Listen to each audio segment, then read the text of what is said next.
Hello YouTube, and welcome to the garage.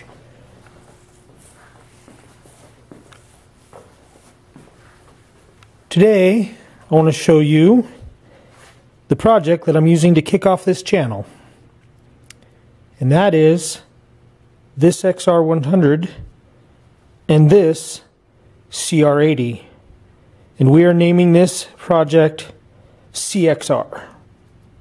Unless I come up with something better. But for now, it's CXR. Let's talk about Project CXR for a second. And obviously I've started. Sorry I didn't wait for you. I get excited.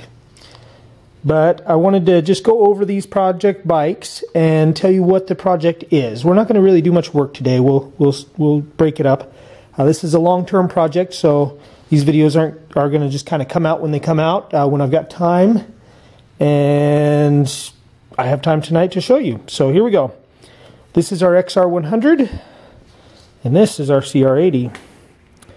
The idea of this project really stems from the fact that I have these bikes, and I don't know what to do with them. So, so far I'm really not into this very much money, and we're going to try to keep it that way. This is going to be a low budget, just hack and slash, try to see what we can make work deal. So I don't promise anything overly fancy. We're just going to try to make some magic. Now, the idea is to take the power plant out of the XR100, take the engine, the exhaust, the carburetor, parts of the airbox, the ignition system, and that's it. The rest of the bike is hashed.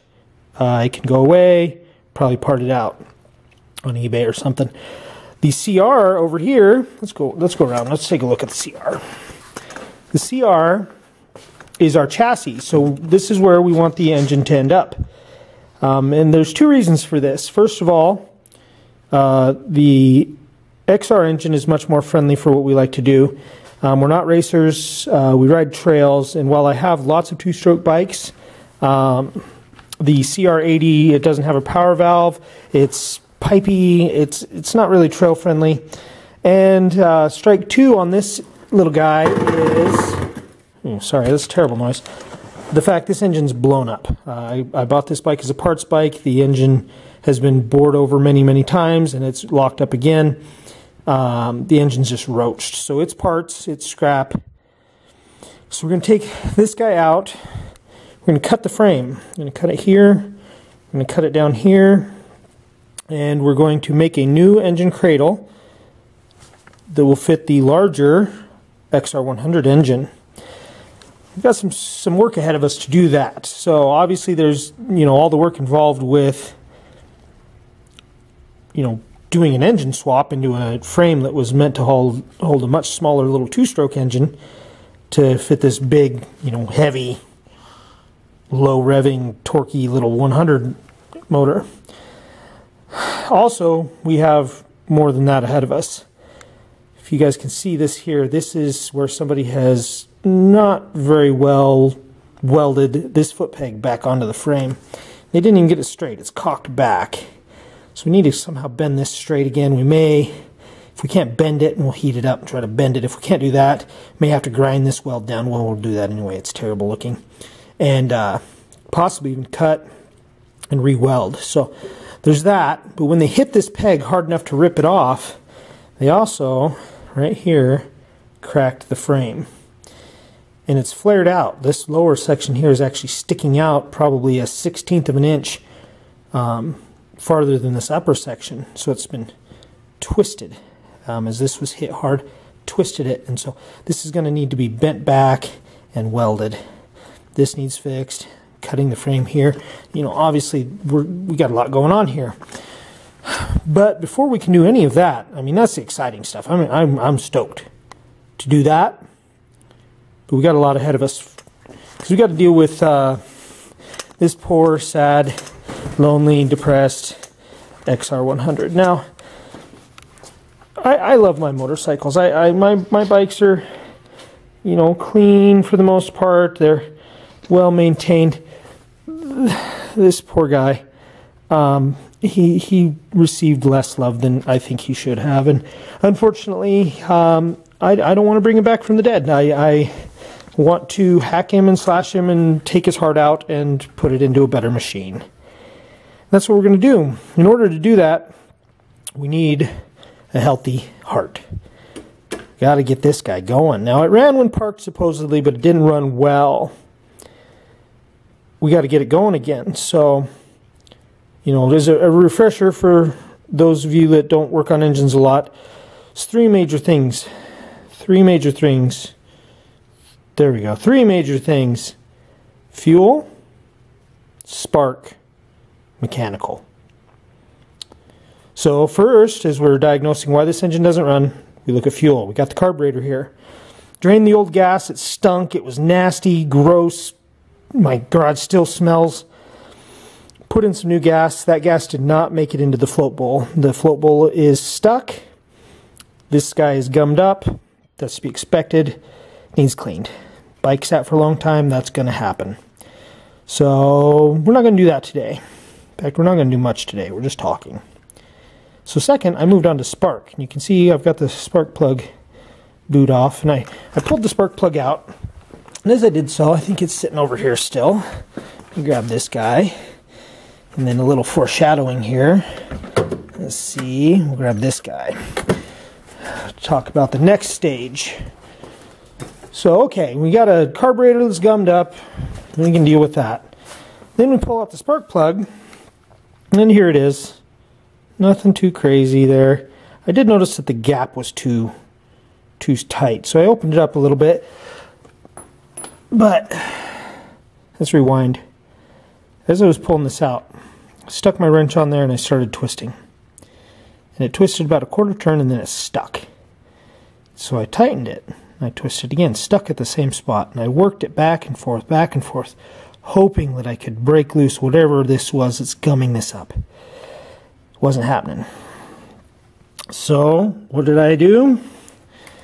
I used unreasonable force, and I twisted it, and I wrenched on it, and it made horrible feeling, crunchy things that, oh, bad memories. And I got it out. And first thing, I looked at the spark plug, and I went, oh, well, it looks like a spark plug. It's fine. Then I looked for the damage. And I went, oh no, that is JB Weld. Someone has JB welded the spark plug into this cylinder. And as I try to put the spark plug back in, I can tighten it, I can feel it thread. We'll tighten it down here, tighten, and it spins and it spins and it spins and it spins. Oh, right there, go. It kind of got tight, and nope, it's just going to keep going. So this spark plug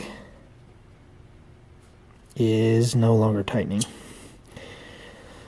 Well, okay, that's not what we're here for, right? Because we started with fuel, now we need to do spark. So let's get this out. You know, okay, we got a problem we'll have to deal with, but let's see if it's got spark. So I stuck the spark plug in, kicked it over, and sure enough, we have spark. Okay, so spark's good. Well, one thing so far. Fuel's no good, but we do have spark. So I do own a spark plug tap. And this spark plug tap is for a full-sized, big spark plug. So push comes to shove, we drill this hole out gigantic.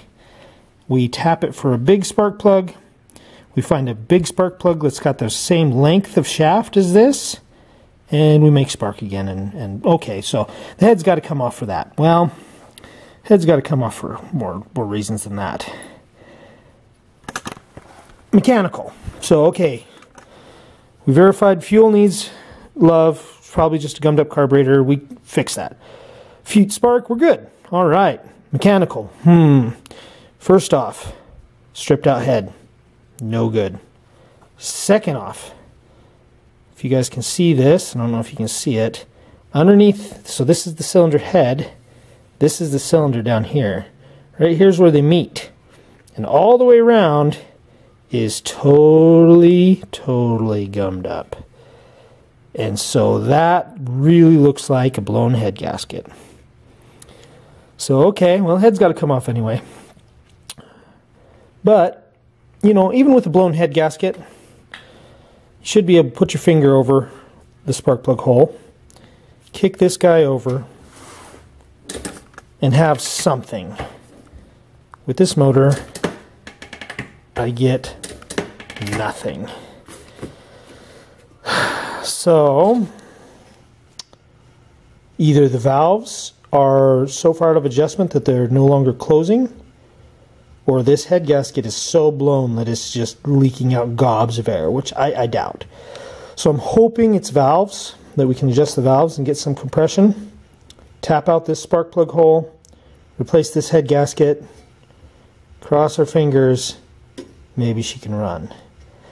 So unfortunately this takes our project a step backwards. We don't get to go do the exciting stuff like hacking on the frame and welding and fitting and all that stuff. That's going to have to come later.